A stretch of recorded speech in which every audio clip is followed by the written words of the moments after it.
சக்கரவள்ளிகள் sweet potato இன்னைக்கு வந்து பேசு பொருளா இருக்கு உலகம் முழுக்க. உருளைக்கிழங்கு வேணான்னு சொன்னீங்களாடா, இனிமேல் நாங்க ஸ்வீட் பொட்டேட்டோ சாப்பிடலாமா? ஸ்வீட் பொட்டேட்டோ சர்க்கரையில அந்த கிளைசிமிக் இண்டெக்ஸ் கொஞ்சம் குறைவு. உருளைக்கிழங்கு வேகமா அப்சார்ப் ஆகும்.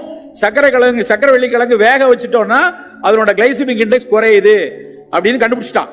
இப்ப எல்லா உலகம் முழுக்க சக்கரவள்ளி கிழங்க சாப்பிட ஆரம்பிச்சிட்டாங்க. சர்க்கரை வெள்ளி கிழங்குல விட்டமின் A, C, E, அப்புறம் vitamin B5, riboflavin, niacin, thiamine சத்துக்கள் இருக்கு. இந்த சத்துக்கள்லாம் இதுல கொட்டி கிடக்குது. இந்த விட்டமின் B5ன்ற சத்து குறைபாடு உள்ளவர்களுக்கு ஜென்ரலா முகத்துல பரு, தலையில பொடுகு, அதுக்கப்புறம் மூட்டு சம்பந்தமான நோய்கள், ருமட்டாய்டு ஆர்த்ரைட்டிஸ், இந்த சர்க்கரை வியாதிக்காரங்களுக்கு பாத எரிச்சல் வரும். அதே மாதிரி குழந்தைங்களுக்கே ரொம்ப கிராங்கியா இருக்கிறது, attention deficit hyperactive childrens, இவங்க எல்லாருக்குமே பாத்தீங்கன்னா விட்டமின் B5 ரொம்ப கம்மியா இருக்கும். அது மாதிரி B5 அதிகமான அளவுக்கு கொட்டி கிடக்கிற உணவு என்னன்னா சர்க்கரை வெள்ளிக்கிழங்கு.